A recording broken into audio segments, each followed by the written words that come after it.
प्रणाम आचार्य जी। आज गुरु पूर्णिमा का पावन अवसर है और आज सैकड़ों सवाल इस विषय पर हमें आए हैं कि गुरु कौन होते हैं, शास्त्रीय तौर पर गुरु की जो परिभाषा की गई है और आज जैसे गुरुजन हमें समाज में मिल रहे हैं उनमें क्या भेद है, क्या कोई भेद है भी कि नहीं, आपको गुरु कहा जाए कि नहीं कहा जाए, इस तरह के अनेक सवाल आए हैं। उनमें से 2 प्रश्नों को चुना गया है जो मेरे माध्यम से आपके समक्ष रखे जाएंगे। पहला प्रश्न सी थारवानी है, 39 वर्षीय, ऑस्ट्रेलिया से। लिख रहे हैं, आचार्य जी प्रणाम। आज गुरु पूर्णिमा का पावन अवसर है। आपसे आज तक मिला तो नहीं हूँ, लेकिन आपके वीडियोस, व्याख्यान ही मेरे लिए गुरु समान हैं। सबसे पहले धन्यवाद। श्री गुरु गीता में आया है, यदि शिवजी नाराज़ हो जाएं तो गुरुदेव बचाने वाले हैं, किंतु यदि गुरुदेव नाराज़ हो जाएं तो बचाने वाला कोई नहीं। अतः गुरुदेव को संप्राप्त करके सदा उनकी शरण में रहना चाहिए। 44वां श्लोक है। पूछ रहे हैं, देवों में महादेव हैं शिव, स्वयं ब्रह्म रूप हैं शिव, सृष्टि के संहारक हैं शिव, पर गुरु गीता तो गुरु को शिव से भी आगे का बता रही है। ऐसा क्यों है आचार्य जी, क्यों है ऐसा? देखिए, जिन्हें हम शिव कहते हैं,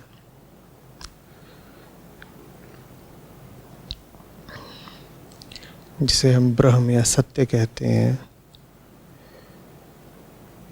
वो निष्काम है।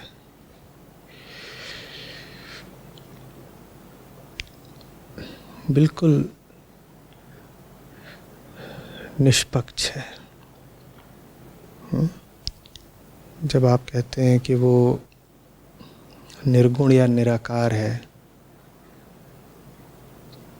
तो बात शायद पूरी स्पष्ट नहीं होती। हमारे संदर्भ में सत्य बिल्कुल निष्पक्ष है।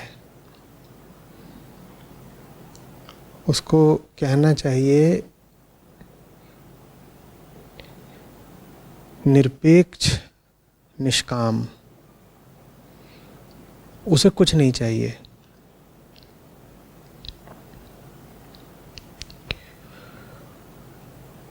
तो फिर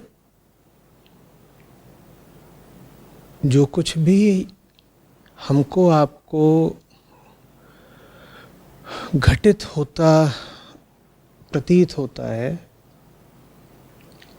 उससे भी उसका बिल्कुल कोई लेना देना नहीं।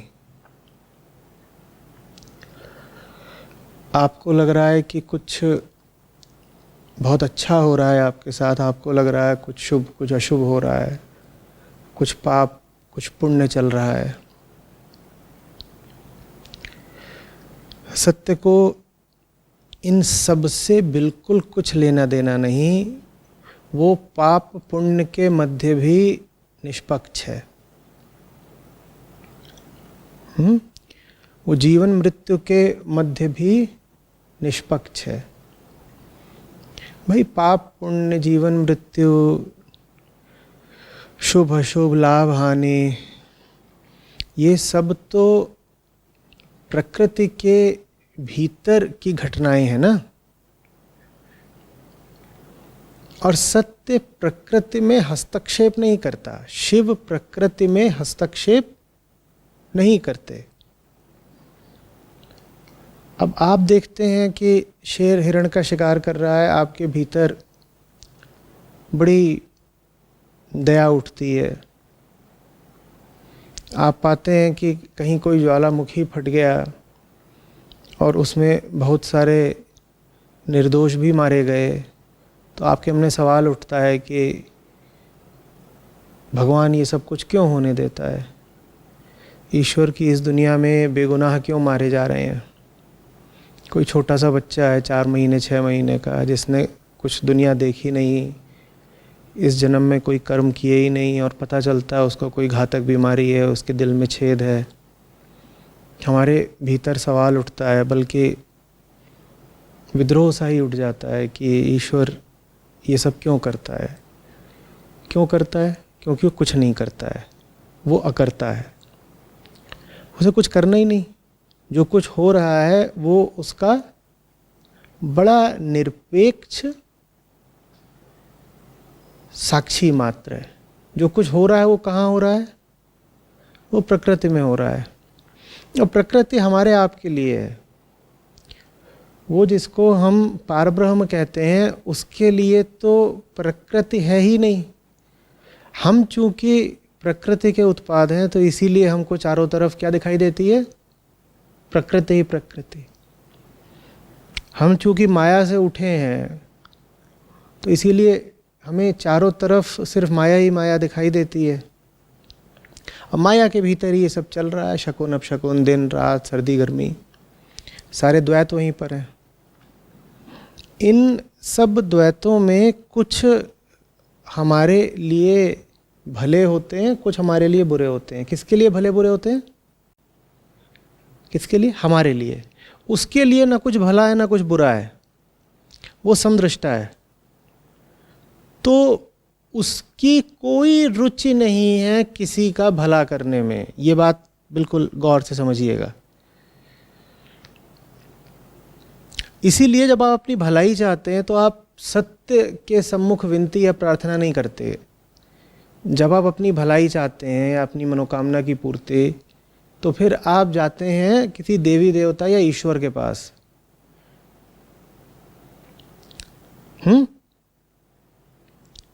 शिव कोई देवी देवता ईश्वर नहीं है। हाँ, जो लोग बात को समझते नहीं वो शिव की मूर्तियां वगैरह बना करके उनको भी देवताओं के तल पर रखना शुरू कर देते हैं, और वहाँ भी प्रार्थना करेंगे और कुछ फरियाद करेंगे, कुछ कहेंगे कि आशीर्वाद दे दो, वरदान दे दो, ये सब बातें। लेकिन अभी आपने शिव सूत्रों को उद्धृत किया। किसको उद्धृत किया आपने? गुरु गीता। आपने गुरु गीता को उद्धृत किया। आप गुरु गीता जैसे ग्रंथों के पास जाएंगे या ऋभु गीता के पास जाएंगे, जो भी मूल ठोस अद्वैत के ग्रंथ हैं, तो वहाँ पर आप शिव का मूर्त रूप तो बिल्कुल नहीं पाएंगे, एकदम ही नहीं। वहाँ पर शिव क्या है? सिर्फ और सिर्फ पूर्ण सत्य, पूर्ण ब्रह्म। और सत्य को न किसी की भलाई दिखाई देती है न बुराई दिखाई देती है। सत्य पूर्णतया निष्प्रह निरपेक्ष है। हमारा भला हो रहा है तुम जानो, तुम्हारा बुरा हो रहा है तुम जानो।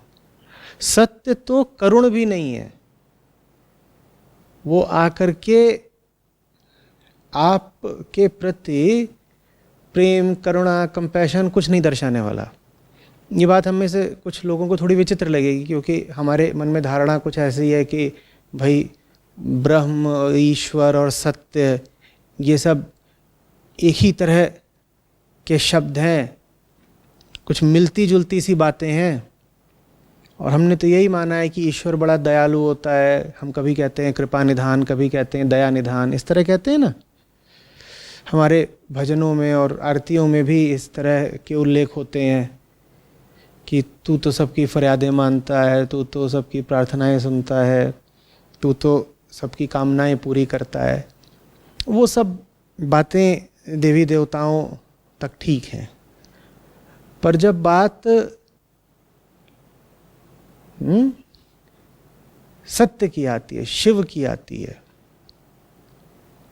सत्य शिव की आती है, तो वहां पर आपकी कामना की पूर्ति का कोई सवाल नहीं उठता, क्योंकि पूर्ण जहाँ है वहाँ आप हैं ही नहीं। जब आप ही नहीं है तो आपकी कामना की पूर्ति कहाँ से होने वाली है, ये बताइए।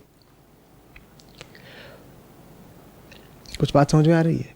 जहाँ पूर्ण है वहाँ पे जगह कैसे बन गई कि थोड़ा सा उसमें आप भी कहीं ठुस करके आ गए कि हम भी तो हैं।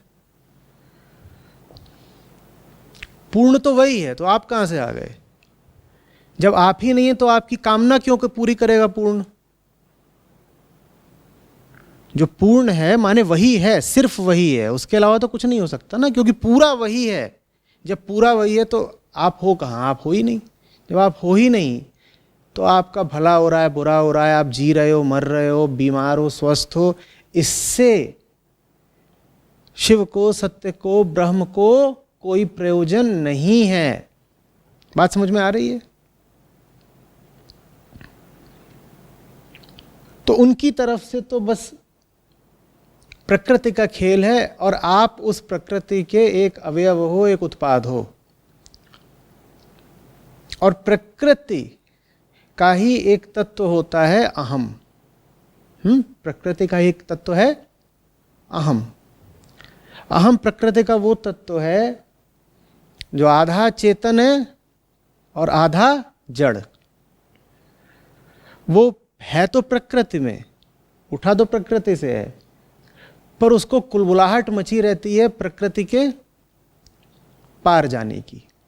या ये कह दीजिए कि शिव की प्रकृति में या शिव की शक्ति में या शिव की माया में वो जो अंश है जो शिव से जुड़ा हुआ है और शिव की ओर जाना चाहता है, उसका नाम है अहम। शिव से ही ये सारी प्रकृति, ये संसार, ये माया सारी उद्भूत है ना। तो जब शिव से ये, तो शिव से कोई तार होगा उसका। ये प्रकृति का पूरा विस्तार है और शिव है। तो प्रकृति का जो तार लगातार शिव के साथ जुड़ा हुआ है, उस तार को कहते हैं अहम। तो उस तार की बात यह है कि एक तरफ तो फंसा हुआ है किधर? प्रकृति में, और दूसरी तरफ वो जा रहा है किधर को? शिव की ओर, वो अहम है। तो शिव ने इस अहम को बिल्कुल सुविधा दे दी है, छूट दे दी है कि इधर भी रह सकते हो, किधर? प्रकृति की ओर भी, और दूसरे सिरे पे तो मेरी तरफ भी आ सकते हो, जिधर जाना उधर चले जाओ। और ये छूट दे करके शिव वही कर रहे हैं जो शिव सदा करते हैं। क्या कर रहे हैं? कुछ नहीं कर रहे हैं, मौन बैठे हैं अविचल। उन्हें कुछ करना ही नहीं है। करने धरने की सारी जिम्मेदारी ये सब उन्होंने किसको सौंप दी? उन्होंने आपको सौंप दी। आप ही तो अहम है, और कौन है हम? आपके भीतर जो चेतना बैठी है वो अहम है, और ये जो चारों ओर ये आपने इकट्ठा कर रखा है ये प्रकृति के बाकी भूत हैं। जैसा पारंपरिक तौर पे कहते हो ना, जल, पृथ्वी, अग्नि, वायु, आकाश, वो सब ये है हड़मास। और जो भीतर से बक बक बक बक बोलता रहता है, मैं करता है, उसको बोलते हैं अहम। तो शुभ अशुभ करने का ठेका किसको मिला हुआ है? अहम को। शिव अपने ऊपर कुछ लेते नहीं, वो बोलते हैं मुझे जो देना था दे दिया।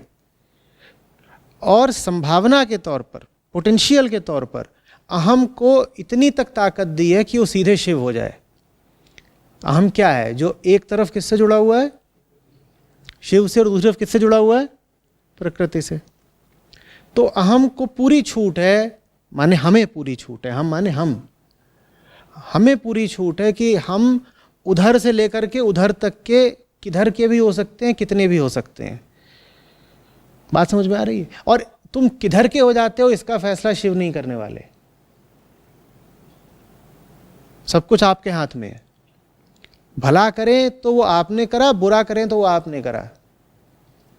शिव आपके इन छोटे छोटे मसलों में हस्तक्षेप करने ही नहीं वाले। उन्हें क्या पड़ी है आपकी दिनचर्या में दखलंदाजी करने की, कि आप किसी को गाली दे रहे हो और शिव ऊपर से आके टोका टोकी करे कि देखो ये गलत बात है, ऐसे नहीं होना चाहिए। उनके उधर कुछ गलत होता ही नहीं, वो तो स्वयं शुभ है।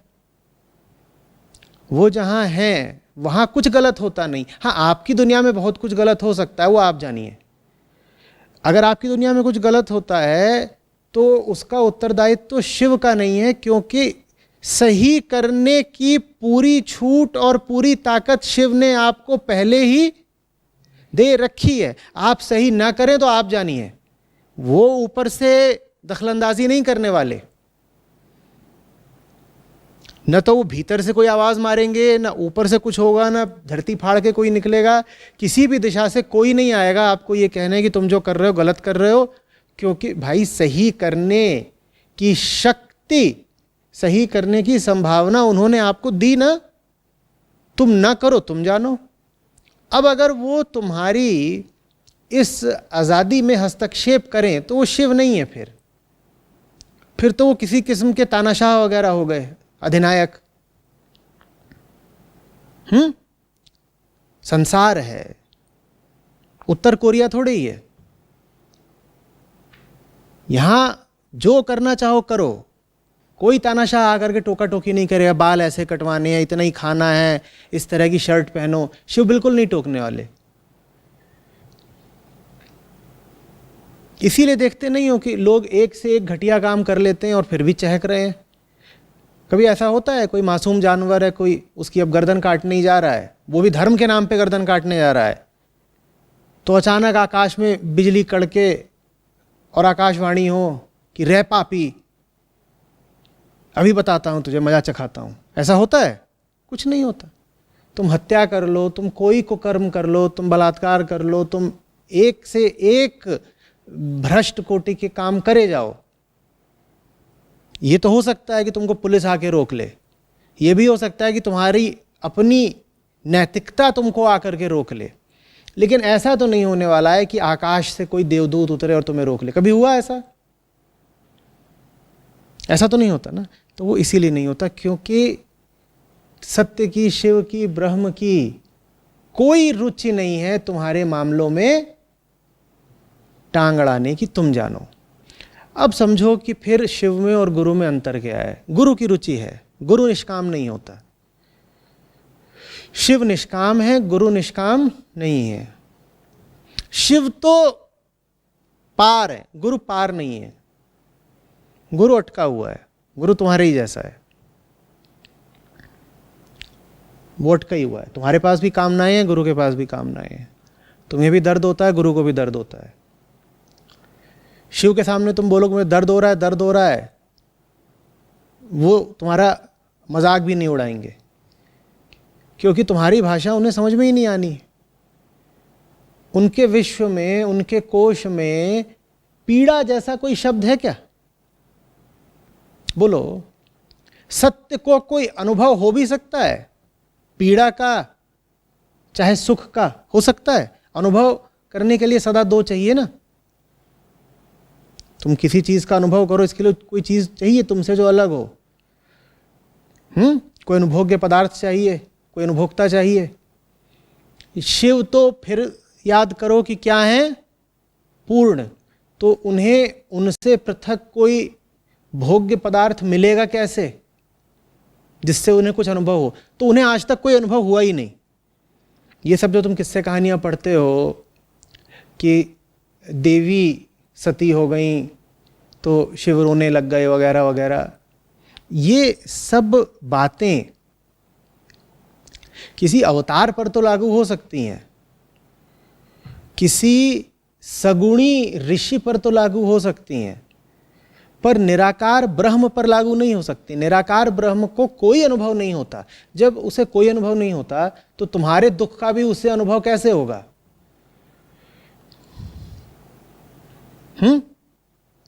तो बड़े टेढ़े तरीके से वो जो हमारी पुरानी कहावत है ना, जाके पाँव न फटी बेवाई सोका जाने पीर पर आई, ये बात ब्रह्म पर भी लागू होती है। वो ऐसा बैठा हुआ है कि उसे खुद तो कभी कोई दर्द होता नहीं, तो तुम्हारा दर्द वो क्या समझेगा? वो तो सब द्वैत से परे है, सुख दुख धूप छांव, उसे कुछ पता ही नहीं। तुम्हें हो रहा है ये सब कुछ, तुम जा करके फरियाद कर रहे हो, गुहार लगा रहे हो, वो ऐसे देख रहा है तुमको, कह रहा तुम हो कौन? मेरे लिए तो तुम हो ही नहीं, मैं ही मैं हूं। और वही है, बात बिल्कुल सही है। पारमार्थिक दृष्टि से तो सत्य मात्र ही है ना, तुम्हारा तो कुछ भी सत्य को समझ में आना नहीं है। गुरु को समझ में आता है, क्योंकि जैसे तुम्हें दर्द होता है गुरु को भी दर्द होता है। जिन अनुभवों से तुम गुजरते हो उन्हीं से गुरु भी या तो गुजर रहा है या गुजर चुका है, तो जानता है तुम्हारा हिसाब किताब पूरा। बात समझ में आ रही है? गुरु तुम्हारे जैसा है, तुम्हारी श्रेणी का है। तो इसलिए श्लोक कह रहा है कि शिव अगर तुमसे रूठ गए तो गुरु सहारा हो जाता है, गुरु रूठ गए तो। इसी बात को कबीर साहब ने आगे आकर के और ज़्यादा सुबोध भाषा में कहा है। वो दोहा तो आप जानते ही होंगे। बात समझ में आ रही है? गुरु में करुणा है, सत्य में कोई करुणा नहीं होती। गुरु चूंकि स्वयं पीड़ा से गुजर चुका है या गुजर रहा है, इसीलिए गुरु को समझ में आता है कि दर्द क्या होता है, इंसान के आंसू क्या होते हैं। पार ब्रह्म को न दर्द समझ में आना है ना आंसू समझ में आने हैं। वो क्या है? वो तो पार है ना। पार किससे पार? दर्द से भी पार, आंसुओं से भी पार। तो उसे कुछ नहीं होना। तो इसीलिए फिर संतों ने यहां तक कहा है कि बेटा ऊपर वाले, तू तो हमारी भलाई का इच्छुक है ही नहीं। तूने तो माया रची और हमें उसी माया में बिल्कुल झोंक दिया। हमारा भला तो किसी ऐसे ही नहीं करा जो उस माया के भीतर का था। तू खुद तो माया के बाहर बैठा है और वहां से बिल्कुल साक्षी भर होकर के माया को देखता रहता है। तुझे तो कोई रुचि ही नहीं है कि माया टूटे, क्योंकि तेरी ही है माया, तेरी ही रची माया है और उसमें तूने इतने जीवों को फंसा रखा है। कहने का तरीका है, एक मीठी उलाहना है। लेकिन इसी माया के भीतर गुरु है, काम तो हमारे वही आया। समझ में आ रही है बात?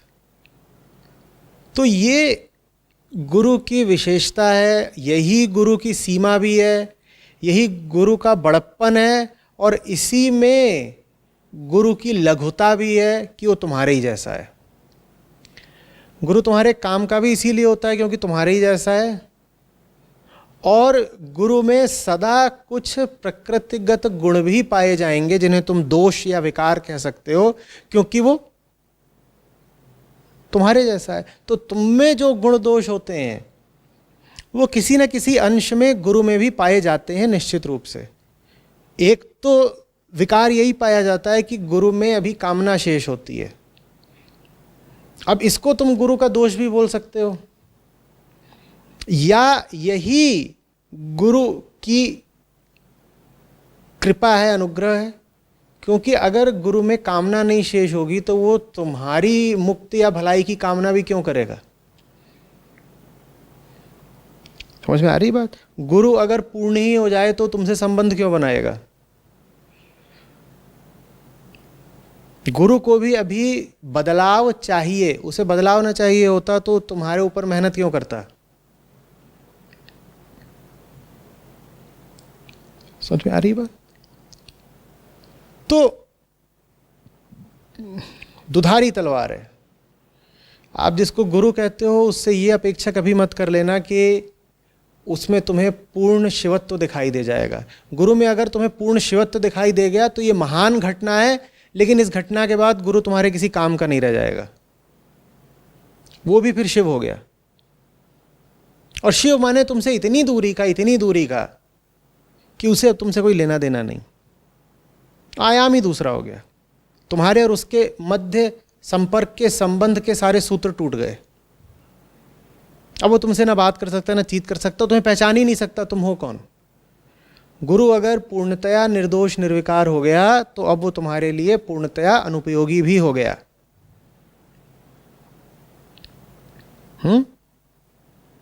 लेकिन गुरु उपयोगी है तभी तक जब तक उसमें दोष है। माने गुरु की संगति में खतरा भी है, क्योंकि अभी तो गुरु में दोष है। उपयोगी है लेकिन दोषपूर्ण है। कुछ ना कुछ उसमें भी अभी वही लक्षण, वही चिन्ह, वही विकार बाकी हैं जिनकी वजह से तुम रोते हो, परेशान हो, आंसू बहाते हो। तो फिर अनुशासन चाहिए। और उत्तरदायित्व चाहिए, अपना जिम्मा लेना होगा। बच्चा बन के ये नहीं कह सकते कि गुरुदेव देख लेंगे, गुरुदेव देख लेंगे। भाई गुरुदेव तुमसे आगे हैं लेकिन हैं तुम्हारे ही जैसे। खुद भी जिम्मेदारी उठानी पड़ेगी। तो इसीलिए अंधभक्ति बुरी होती है। और किसी जीवित इंसान की, जिसको तुम गुरु वगैरह कहते हो, उसकी अंधभक्ति तो बहुत बुरी होती है, क्योंकि ये करके, मैंने कई दफ़े कहा है, तुम उस इंसान का ही काम बहुत मुश्किल कर देते हो और अपने कर्तव्य से पीछा छुड़ा लेते हो। तुम कहते हो तो गुरु है ना, और गुरु का तो मतलब होता है वो जो अपूर्ण हो गया, वो जो अनंत हो गया और पता नहीं क्या हो गया। पूरा जो भी तुम्हारी कल्पनाएं हैं, वो सारी कल्पनाएं सिर्फ अपनी जिम्मेदारी से मुंह मोड़ने का तरीका है ना। कहते हो भाई मैं तो ऐसे ही हूँ, क्षुद्र, सीमित, और गुरुदेव हैं वो महान हैं, बड़े हैं, तो अब तो जो होना है गुरुदेव करेंगे। गुरुदेव कौन है तुम समझते भी हो? गुरुदेव तुम्हारे ही आयाम का, तुम्हारे ही जैसा कोई इंसान होता है। वही अहम की डोरी होती है। उस अहम की डोरी पर एक तरफ प्रकृति और उसके गुण हैं और दूसरी तरफ है शिव है। तो वो जो डोरी है उसको तुम मान लो कि एक स्केल है। आज समझ में आ रही है? उस पर वो तुमसे जरा आगे है। एक सीढ़ी हो जैसे जमीन से आसमान के बीच की, तुम जमीन पर बैठे हो, वो उस सीढ़ी पर जरा आसमान की ओर चढ़ा हुआ है। वो आसमान पहुंच नहीं गया है। हाँ, आसमान के प्रति उसमें शायद प्रेम थोड़ा ज्यादा होगा। तुमसे ऊपर है, लेकिन तुमसे इतना ही ऊपर है वो कि ऊपर से नीचे हाथ अगर बढ़ाए तो तुम उसका हाथ पकड़ सको। तुमसे बहुत ऊपर निकल गया तो तुम्हें नीचे ऐसे हाथ देगा भी तो तुम पकड़ कहां पाओगे? या पकड़ पाओगे? समझ में आ रही है बात? तो जो ऊपर है उसका तो जो कर्तव्य है सो तो है ही, नीचे वाले का भी तो बड़ा कर्तव्य है ना। ऊपर से हाथ नीचे को दिया जा रहा है तो तुम क्या चाहते हो? ऊपर वाला ही नीचे आ जाए, और क्योंकि तुम नीचे हो, या तुम ये चाहोगे कि तुम अपनी ओर से कोशिश करके थोड़ा ऊपर उठो और तुम भी अपना हाथ ऊपर करो ताकि हाथ मिल सकें। और धुरंधर एक से एक होते हैं। ऐसे भी होते हैं जो नीचे से हाथ बढ़ाते हैं और ऊपर से झटका दे के नीचे ले लेते हैं। बोलते हैं हम नीचे क्या उठे, आओ तुम नीचे आओ, बहुत प्यार है तुमसे, गले मिलेंगे। और नीचे से ऊपर उठना तो कष्टप्रद होता ही है। ऊपर वाले को नीचे खींच लेने में क्या बात है, अपना श्रम भी नहीं लगता और गौरव भी बहुत होता है कि ताकत देखो हमारी, हुनर देखो। गुरुजी ऊपर बैठे थे, हमने ऐसा उनको स्पर्श किया कि वो बिल्कुल धड़ाम से नीचे आके गिरे हमारे सामने, हमारे ही तल पे। तो गुरु को कोई रहस्य वगैरह मत बना दो, कि कोई तिलिस्मी कहानी जैसी रच दी गुरु। कुछ नहीं गुरु। तुम अगर चेतना के तल पर ऊपर उठ रहे हो तो आज तुम जो हो वो उसका गुरु हुआ मान लो जो तुम आज से 10 वर्ष पूर्व थे। बात समझ में आ रही है? तुम आज 35 के हो, और मैं मान रहा हूं कि तुमने 15 से 35 के बीच में ठीक जिंदगी जी है। तुम लगातार एक बेहतर इंसान बनते चले गए हो, तुम्हारी चेतना उच्चतर और शुद्धतर होती गई है। तो जो 35 साल के तुम हो वो उसका गुरु हुआ जो तुम 25 साल में थे। बस ये ऐसा ही है गुरु। अब बताओ इसमें कहाँ कोई रहस्य है, कहाँ इसमें कोई इतनी कोई गुह्य या गोपनीय बात है? कुछ नहीं है ना।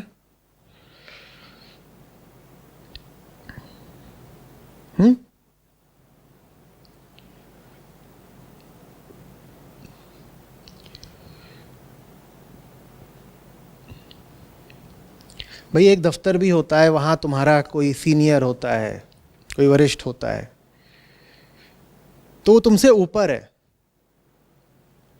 तुम उसकी बात सुनते हो, लेकिन तुम ये थोड़ी कहते हो कि तुम मुझसे ऊपर हो तो सारा काम तुम ही करोगे, या ऐसा करते हो? तो वैसे ही समझ लो चेतना के दफ्तर में तुमसे ऊपर जो बैठता है उसका नाम गुरु है।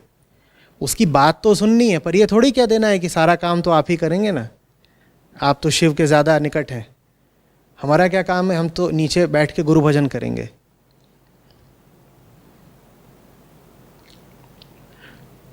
अपनी अपनी नैया सबको खुद ही खेनी पड़ती है। कौन गुरु कौन चेला? गुरु की करनी गुरु जाएगा और चेले की करनी चेला। कोई यहां किसी को तार नहीं सकता।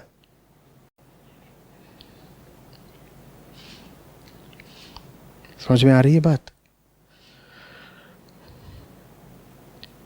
तुम्हारा कोई दफ्तर में वरिष्ठ हो, बॉस हो, वो तुम्हें कितना भी समझा ले, कितनी भी सुविधाएं दे दे, कितना भी प्रशिक्षण दे दे, तुम काम नहीं करोगे तो तुम्हें कोई नहीं बचा सकता, या बचा सकता है? काम तो तुम्हें ही करना है। वही हाल गुरु का है।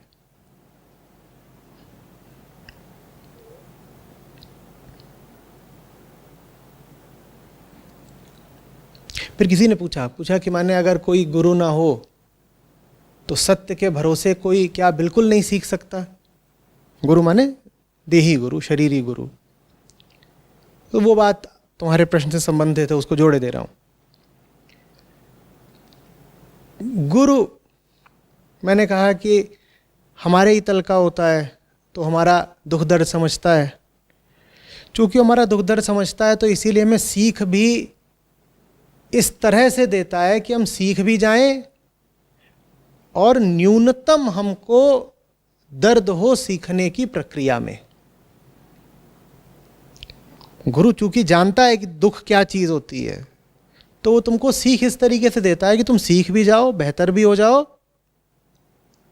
और दर्द भी तुम्हें कम से कम झेलना पड़े। कुछ दर्द तो झेलना पड़ेगा, दर्द बिना कुछ सीख होती नहीं, लेकिन वो इतना ख्याल रखता है कि भाई तुम्हें इतना ही कष्ट न मिल जाए कि तुम खत्म ही हो जाओ। एक तरीके से शिव भी सिखाते हैं। शिव सिखाते हैं प्रकृति या शक्ति के माध्यम से, लेकिन वो जो सिखाते हैं वो सिखाने में वो इस बात का ख्याल नहीं रखते कि तुम्हें दर्द कितना होगा, तुम बचोगे कि नहीं बचोगे, तुम्हारा क्या होगा। प्रकृति में चलता है कर्मफल का सिद्धांत, तो शिव सिखाते हैं प्रकृति के माध्यम से, माने कर्मफल के सिद्धांत के माध्यम से। तो वो ऐसे सिखाते हैं कि बेटा जो करना करो, हत्या करनी है हत्या करो, घूस खानी है घूस खाओ, अधर्म करना है अधर्म करो। हम रोकेंगे टोकेंगे नहीं, लेकिन जो कर रहे हो उसका नतीजा भुगतोगे, और वो नतीजा अब जो भी होगा तुम भुगतोगे, उसमें कोई रियायत नहीं है। कुछ लोग उस नतीजे सीख लेते हैं तो फिर उनको किसी शरीरी गुरु की ज़रूरत नहीं पड़ती। वो फिर कहते हैं कि साहब हमने तो ज़िंदगी के अपने अनुभवों से ही सीख लिया। पर जो ज़िंदगी के अनुभवों से सीख रहे हैं वो ज़िंदगी की लाठी भी सहने को तैयार रहे हैं, और ज़िंदगी की लाठी बड़ी बेदर्द, बड़ी निर्मम होती है। वो ये नहीं देखेगी कि तुम बचे कि टूटे। तुम अंधे होकर के चले जा रहे हो किसी खड्ड की ओर, जिंदगी आकर के तुमको चेताएगी नहीं। जिंदगी तो कहती है तुम गिरो, अगर जिंदा बच गए तो अगली बारी हरकत नहीं करोगे, और मर गए तो मर गए। जिंदगी ऐसे सिखाती है। जिंदगी माने प्रकृति। प्रकृति सिखाती है किसके माध्यम से? कर्मफल के माध्यम से। कि तुम गड्ढे की ओर जा रहे हो, तुम्हें ऐसा होता है तुम गड्ढे की ओर जा रहे हो और प्रकृति तुम्हें रोकने आ गई। एक विशाल बरगद का पेड़ था, उसने अपनी एक शाख लंबी करके तुम्हें रोक दिया कि नहीं बेटा आगे मत जाना, गड्ढा है। तुम गिर रहे हो गड्ढे में, गिरो, तुम्हें कोई नहीं रोकेगा। प्रकृति कहती है कि या तो मरेगा, मर जाए तो मर जाए। इतने जीव हैं जो प्रतिपल मर रहे हैं, क्या फर्क पड़ता है, एक और मर जाएगा। और अगर बच गया तो हो सकता है सुधर जाएगा। कुछ लोग बच के सुधर भी जाते हैं। तो तुम वो रास्ता भी अपना सकते हो कि हमें कोई गुरु वगैरह नहीं चाहिए, हम गड्ढे में गिरेंगे, बच गए तो सुधर जाएंगे। वो भी एक रास्ता है।